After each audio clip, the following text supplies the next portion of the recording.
अस्सलाम वालेकुम नाजरीन, मैं हूं कमल इम्तियाज़ और आप देख रहे हैं टुडे पाकिस्तान न्यूज़। एक इंतहाई अफसोसनाक खबर से आपको आगाह करें और बताएं कि पाकिस्तानी क्रिकेटर को गोली मारकर शहीद कर दिया गया है। पाकिस्तान क्रिकेट बोर्ड और कौमी प्लेयर साथी क्रिकेटर की मौत का सुनकर हैरान रह गए और तमाम प्लेयर शदीद रंजीदा हो गए। याद रहे कि गुज़िश्ता दिन पाकिस्तानी क्रिकेट प्लेयर को कोयटा के शहर चमन में फायरिंग करके शहीद कर दिया गया।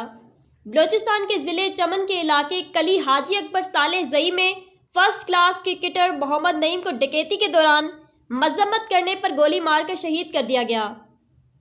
लवेज हुकाम के मुताबिक मोहम्मद नईम बाजार से मोटरसाइकिल पर घर जा रहे थे कि डकैती के दौरान मजम्मत करने पर इन्हें गोली मारकर शहीद किया गया। मोहम्मद नईम के लवाहिकीन ने इसकी लाश डीसी ऑफिस के सामने रखकर एहतजाज किया, जबकि लवाहिकीन ने मुतालबा किया है कि डाकुओं को जल्द अज जल्द गिरफ्तार किया जाए।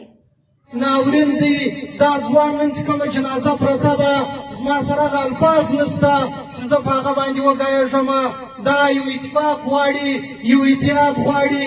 باید د ټول ښار ځوانان، افسوس دا دی چې د ښار دونې لویه آبادي ده، په دونې کم تعداد باندې خلک ناست دي. باید ټول ښاریان راشي، دا د خپل ځان غم وبولي. دا د یو چا بچی دی، دا د یو چا ورور دی. نن به د هغو کور له دا جنازه وروانه وي. تاسو په خپل ګریوانه کې وګورئ، پر دې کورنیانو د دې پر کریمانو به څه تېرېږي. دا باید موږ خپل ځان درد وبولو.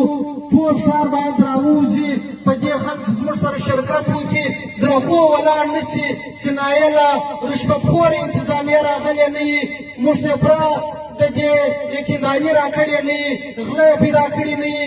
زه تاسو ته په ایمان دا وایم چې انتظامیه او د هغو ذمهواره خلک وغواړي، په 24 غنټې کې به دا قاتلان، دا ډاکوګان پیدا کېږي.